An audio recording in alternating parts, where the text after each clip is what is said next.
So I'm going to talk about a sure PNT for data center, but in other words, I will talk about not knowing, meaning no worrying. Okay? And what do I mean by this? You know, all these people here in this conference are investing billions of dollars to build the state-of-the-art data center. And the best GPU and the best cooling, but most of them does not know that it will take 5 minutes to take down every data center. So you invest billions of dollars and you are not protecting the timing of the data center. And without timing, there is no data center, okay? So I want you to get some basic understanding what this is all about. I'm representing here Oscilloquartz. This year we are 75 years in business, so definitely we are the oldest synchronization vendor in the world, out of Neuchâtel, Switzerland.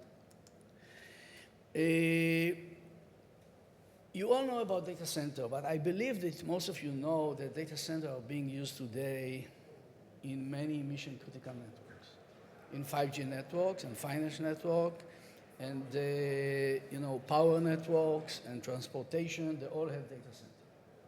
So data center is very common part of any mission-critical network. What is common to all of these use cases that they all need accurate timing. When I'm talking about accurate timing, I'm talking about 1 microsecond of accurate timing, okay? And if there is no timing, there is no network. It's as simple as that. So definitely there is a risk here, but another way to look at the risk is on the commercial or financial damage. And this is not me doing these studies, but I'm showing here 2 different studies. One is coming from the US, one is coming from the UK, showing roughly $1 billion damage per day without GNSS. And you'll ask me, how real is it? I will tell you a story. Last week, we got a super urgent call from Saudi Arabia. We need to buy super urgently some of your clock. Why? What happened? Iran shut down all GPS in Saudi, and all mission-critical networks went down. Okay? So this is not a joke, and it's happened every day for the last 2 years in Eastern Europe. You can follow the maps. And in this town, although it's not any enemy, I promise you, if we will measure for over 3 months, we'll prove to you that there are hundreds of jamming and spoofing events. And I know what I'm saying because we did this in many other major cities. And by the way, these are the taxi drivers that want to make sure that the Uber app is not going to work, and some guys, the thieves and such, doesn't want the police to follow them. There are a million stories all over. So, talking about the threats, on the left side you see the main reasons for it. And the most common one today are jamming and spoofing, but also environment change. If you heard about solar flare, for example, which happen from time to time, it can affect the GNSS.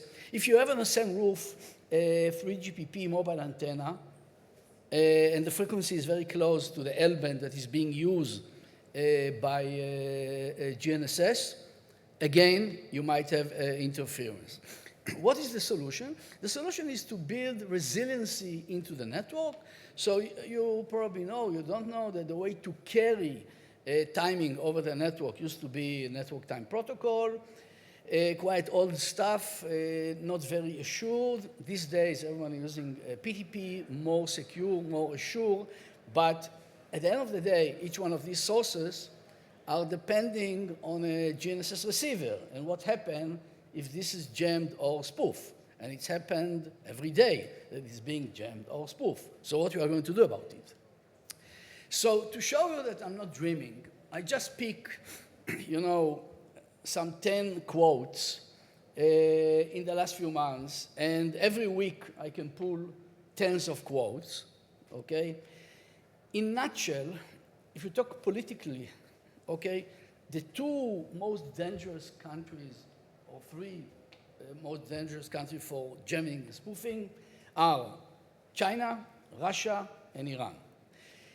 It happened to be that China and Russia has the most and the best protection. Meaning, if tomorrow the Chinese will take down GPS, US will be shut down. If tomorrow the American will take down the Beidou satellite of China, nothing is going to happen because they have a terrestrial network. And if you look in Europe, if this will happen with Galileo, God bless Europe. You are not going to have anything for quite a very long time, okay? And again, this is not the main threat. The main threat are local people, hackers. You know, you play online game, and you want to imitate that you are in another place. What you do, you are using on your mobile phone a spoofing app that imitates that you are in another place. This guy that is doing it doesn't want to harm anyone, but at the same time, there is a base station near his house, and this base station will lose synchronization because his games. Very simple. So let's go for the roots of it. So I mentioned PNT. What PNT stands for? Positioning, navigating, timing. Timing is what enabling positioning and navigation. Without timing, you cannot know where you are. Okay, so you cannot navigate. This is very clear. So how PNT was started? Actually, PNT was started in February 18 as executive order of former President Trump. This was actually one of the last executive orders he came up with. If you remember, he was very fanatic about the Chinese taking down anything that has to do with the US. This was his main intention. He didn't know that since then Russia will become more dangerous, but this is not the issue. The issue that as a result of these executive orders, multiple organizations, standard organizations, developed standards. It started with the NIST in the US, this is the National Physics Lab, continue with Department of Homeland Security, again, in the US, continue with, in the UK, they just published a paper about it. In Europe, there are papers about PNT. But the most general one is the IEEE P1952. This is the vehicle that will take this to everywhere in the world. And basically, they didn't invent too much here. They took the study mainly from DHS, of course, did some modification, and they are working on this standard.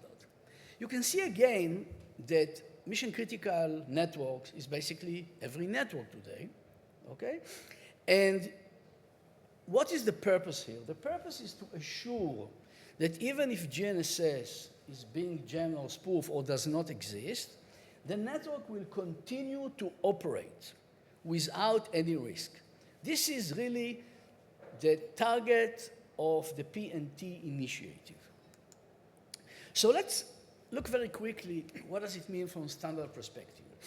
So first of all, DHS define how to prevent from PNT error. What is PNT error? PNT error is jamming, spoofing, or any other interference to the timing. How to respond to this, and how to recover from this. And then they define 4 levels of resiliency. The first one is not very serious because you have one source, and if you feel that the source does not work, manually you have to switch. Nobody is going to sit in front of the machine 24/7 and do this manual switching. It's not applicable. The ones that are applicable are the third, the level 2, 3, and 4, which is not even fully defined. It's open to interpretation. So, and the difference between 2 and 3 is the number of sources.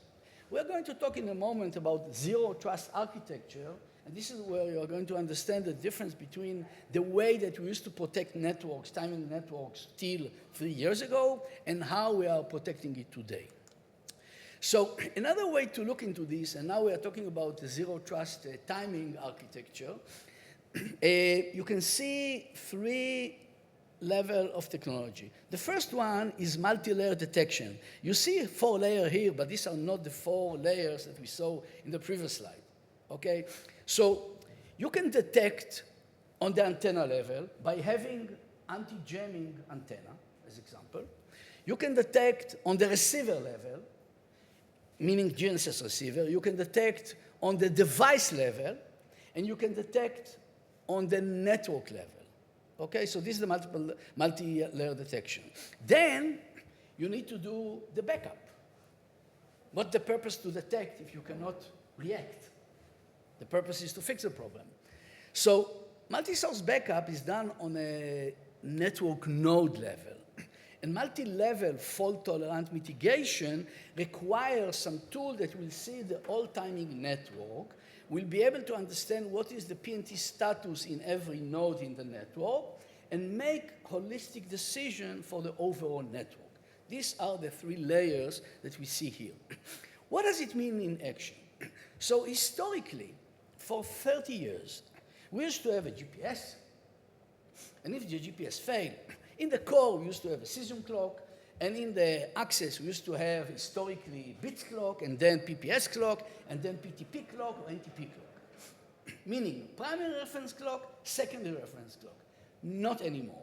This is not good enough. Today, the whole idea is to have as many as possible sources. You have one device that can take GPS, and it can take a LEO-based satellite, not just a MEO or GEO, and it can take single-band and multi-band, it can take PTP, it can take white rabbit, it can take some terrestrial source, it can take cesium, and now what you do, you have some secret source, you mix it up together, and you come up with the best clock.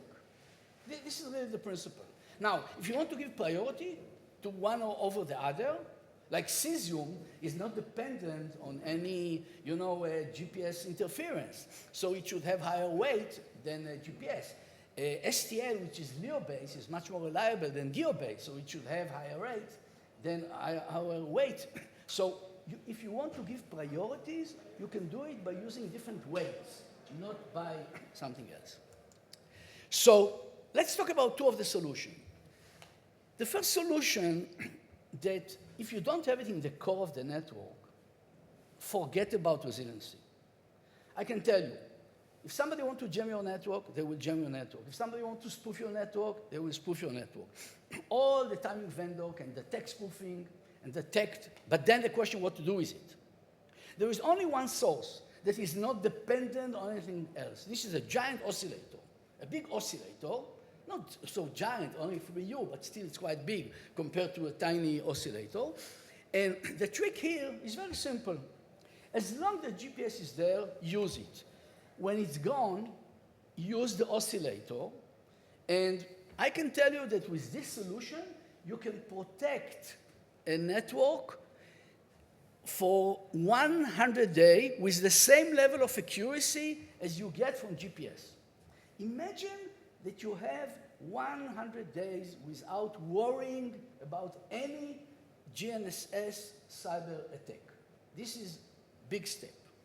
The other one is this LEO-based timing, the STL. Now, most of you know very well, what is GPS and what is Galileo, and you know that it's coming very far away.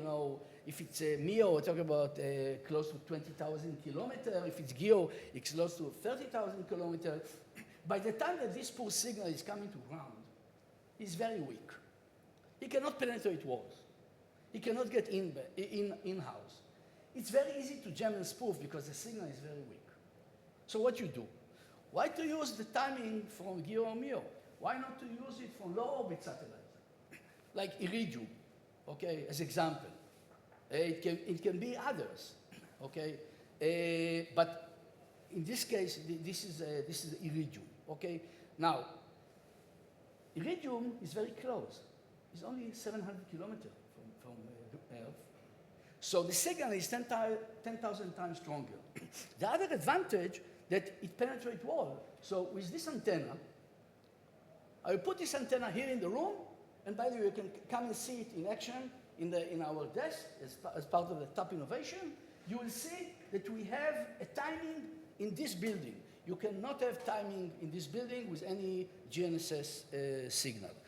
And also, because it's so strong, you cannot jam it. Because it's based on very sophisticated technology, you cannot spoof it. So it's very, very reliable. So to summarize, okay, I believe, I'm following time appliance project from day one. Time appliance project reminds me where we've been 15 years ago. The focus was about timing delivery. Timing delivery is the less important topic today. Today, it's all about assurance, it's all about reliability. What is the point that I can provide 100 nanosecond timing, and yes, we can provide 100 nanosecond timing, if somebody can jam or spoof it in a moment? How it's going to help us? It's not going to help us. So my recommendation, first of all, is the TAP will put more attention on PNT, on assurance, on resiliency, and not on precision. I also believe that as part of it, TAP need to look into many new alternatives to GNSS. I mentioned just two of them. I mentioned the cesium, I mentioned the STL, but there are, air interface listening technology coming from NextNav. There are location-based services and time coming from Locata, many, many, many more, okay? So my recommendation to TAP will be definitely after most of the job around delivery of synchronization was already done, okay? So it's not the time to say, okay, now we stop, nothing to do. By the way, all the other standard organizations did the same, okay?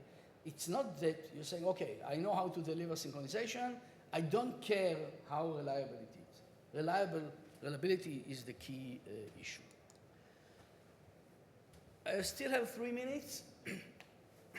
It's based on this. We're talking about timing, you know. You have time. You have time for a question. Are you sure you have 3 seconds? That's what it said here. 2.5. Spoofed? Spoof? No, I assume not. Any question? Did I jam your conversation? Definitely not.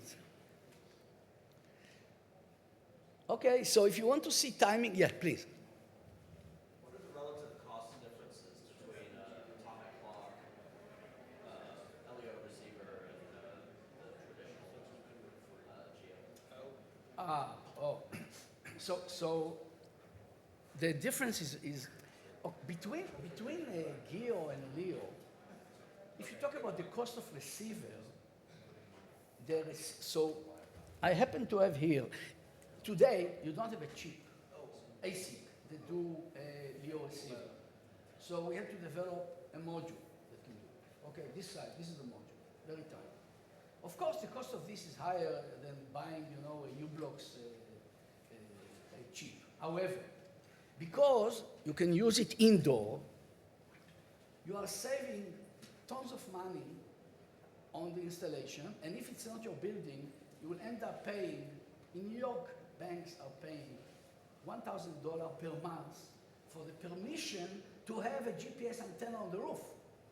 So definitely, LEO end up overall much cheaper.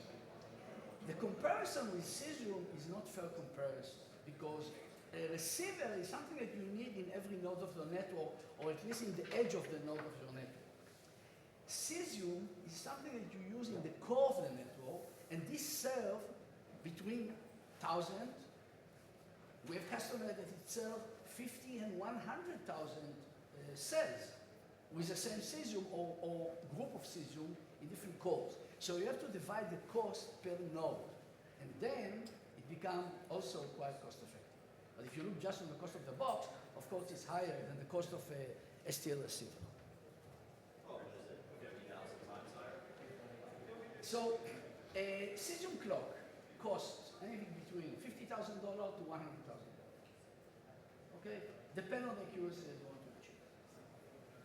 This is where it is. And of course, that STL receiver is hundreds of dollars today, and later on it will be much cheaper. But it will take some years for this ASIC to be available. Okay? So if you want to see the magic, you can come and see timing in action in this building. Thank you very much.